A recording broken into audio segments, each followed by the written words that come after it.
మార్కాపురం పట్టణంలోని sub registrar కార్యాలయం వద్ద డాక్యుమెంట్ రైటర్ల చేపట్టిన దీక్షా శిబిరాన్ని మార్కాపురం నియోజకవర్గ వైఎస్ఆర్సీపీ ఇన్ఛార్జ్ మాజీ శాసనసభ్యులు అన్న రాంబాబు పార్టీ నాయకులతో కలిసి సందర్శించి సంఘీభావం తెలిపారు. ఈ సందర్భంగా అన్న రాంబాబు మాట్లాడుతూ ప్రభుత్వ నిబంధనల మేరకు పనిచేస్తున్న వేలాది మంది డాక్యుమెంట్ రైటర్లు వారి కుటుంబాల జీవనోపాధిని ఒక్కసారిగా దెబ్బతీయడం సమంజసం కాదని అన్నారు.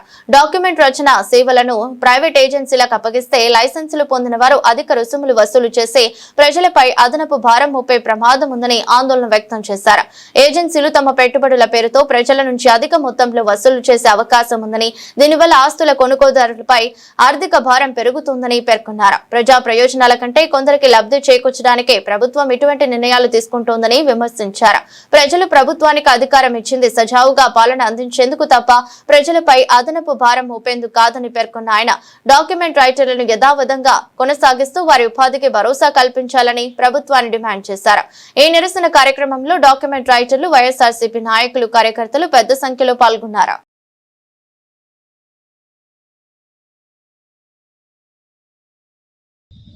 మీరు పీపీపీ పద్ధతిలో జీవో నంబర్ 396ను ప్రవేశపెట్టడం ద్వారా అటు ప్రభుత్వానికి కానీ ఇటు ప్రజలకు కానీ జరగబోయేటువంటి ప్రయోజనాలు ఏంటి?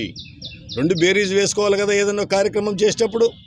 జీవో నంబర్ 396 ప్రకారం పీపీపీ పద్ధతిలో మీరు ఏదో ఒక చట్టం తీసుకొని వచ్చి దీన్ని ప్రైవేటైజేషన్ చేయాలన్నటువంటి ఆలోచన చేస్తున్నప్పుడు ఇప్పటి వరకు వ్యవస్థను నడుపుతున్నటువంటి వీళ్ళ ద్వారా జరుగుతున్నటువంటి ప్రభుత్వానికి కానీ లేదా ఎవరైతే ఆ రిజిస్ట్రేషన్ చేయించుకోవడానికి వచ్చేటువంటి అమ్మిన వాళ్ళు, కొనుగోలుదారులు ఇద్దరికి కానీ వచ్చేది నష్టం ఏంటి? ఏ నష్టము లేనప్పుడు వీళ్ళ నోటికాడికి కూడా ఎందుకు తీస్తున్నారు? దీనికి కారణం మేము భావిస్తూ ఉన్నాం.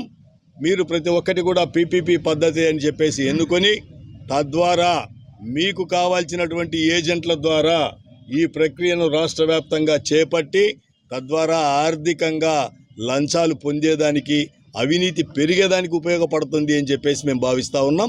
వాస్తవం కూడా జరగబోయేది అదే అనేది ప్రజలు కూడా గమనించాలి.